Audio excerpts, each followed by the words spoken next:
Condemn them for what? For living in a concentration camp for almost 8 decades? You know, the Gaza concentration camp was established in the 50s as a concentration camp.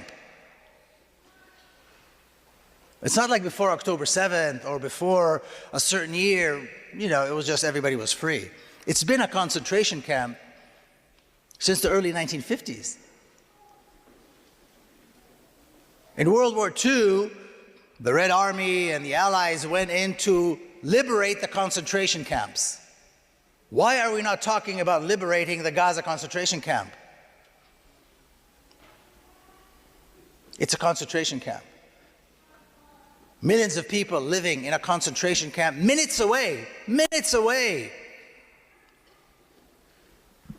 from Israeli settlements that people live like this. There's always electricity, there's always water, there's plenty of food, there's medicine.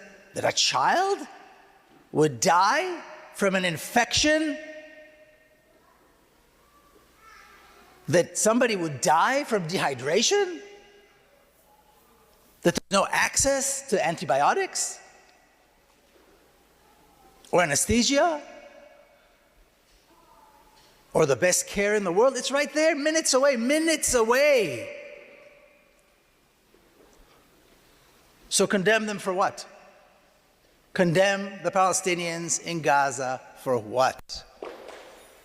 And then, of course, the other side is silence. Because all they have is this enormous body of lies that was concocted, these stories that were concocted after the 7th of October. After what I believe most of us and most people will remember as the heroic actions of the Palestinian people in Gaza on October the 7th. Condemn them for what? For standing up? For fighting to liberate themselves so that their children can have access to normal life? After decades and decades and decades? Condemn them for what? And then, of course, you know, the lies come up.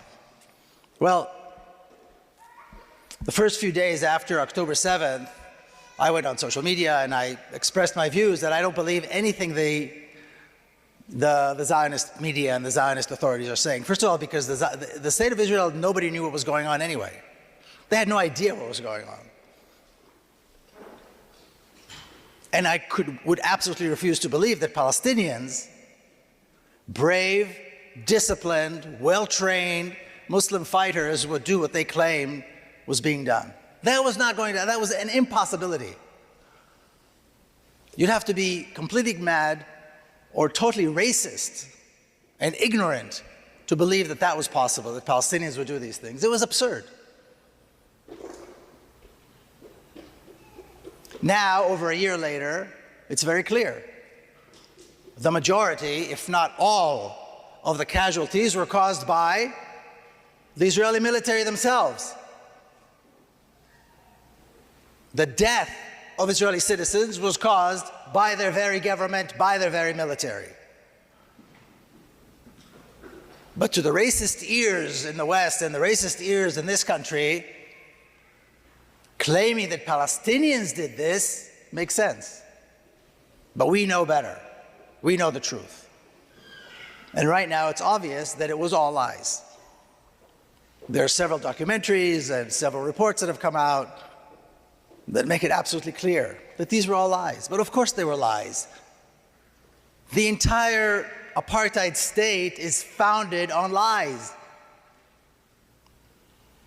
Nobody has a right to do what they're doing to the Palestinian people. Nobody. Not a single person, not a single group, not a single nation has the right to do what is being done to the Palestinian people. And Palestinians and any other nation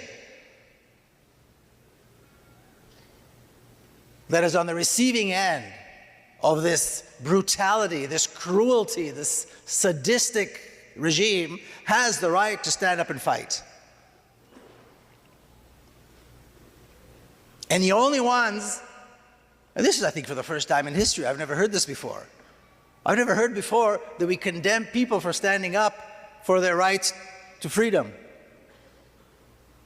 I have never heard of any group of any nation that its people fought an oppressor, fought apartheid, fought a genocide, and they had to be condemned for that. What, are we out of our minds? We're condemning the very people who are being killed for rising, for daring to stand up? When has this ever happened before?